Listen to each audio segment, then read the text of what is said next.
Greetings, my people. In this episode of What is Entropia for Hunting, it's going to be part two, where we discuss weapons. So, a lot of y'all will start off at the trade terminal, and you'll have gear like this. I'm on Arcadia right now, but you'll have the same stats on these weapons, they'll just be called something different. So, yours won't be the Manta K TT, it'll be something else. Like, what was it exactly? Castoran E-Knuckles and Castoran Combat Blade. Alright, so that's what that will be versus the ones that I have here. But the stats will be the same. So it doesn't really matter. You just kind of pick your weapons. So what you do when you're comparing weapons, the most important things are going to be efficiency up here at the top. And you want to make sure your recommended level is within the range that you are as a profession to do that in. Like let's say my knife fighter right here is 13.9, but it requires 0 profession for a knife fighter.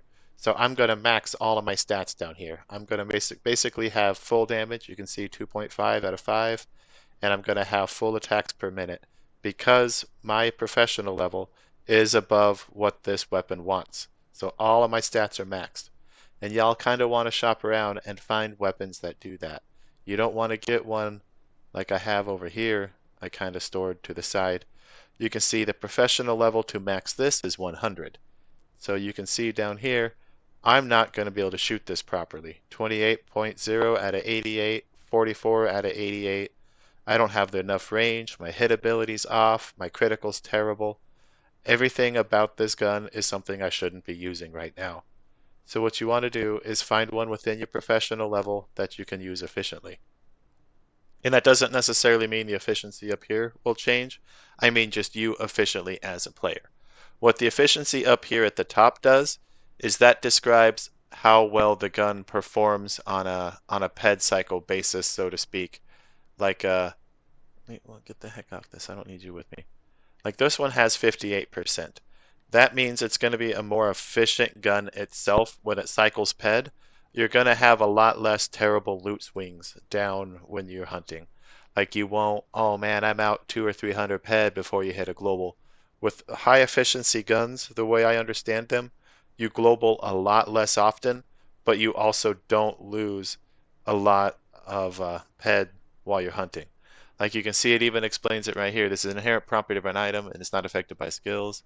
Blah blah blah. Indicates the cost effectiveness of a weapon in creating damage. Its value ranges from 1 to 100, and higher values indicate better efficiency.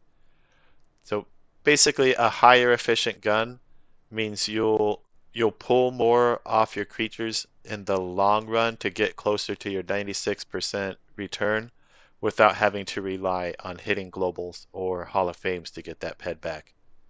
That's the way I understand it. I personally have never owned a high efficiency gun. Most of my stuff kind of sits around the 50s, and my loot swings are pretty terrible. I need globals to survive. So, and that's the difference between those. Now, the other thing you really want to look at when picking a gun too is over here on the first screen, your damage per second.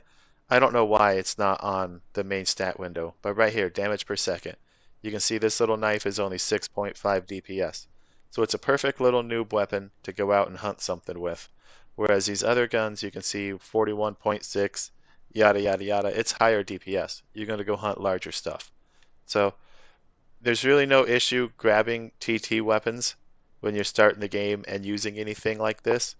But I highly suggest to go for melee because melee will build stamina and also carry weight a lot quicker.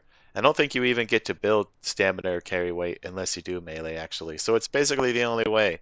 You'll get HP quicker and carry weight will also help for mining. So there's nothing really wrong with doing a little bit of melee even if you choose to go rifle or pistol down the road. Anyway, that's it for a brief explanation of weapons. Thank y'all for watching. Please like and subscribe. Y'all have a great day.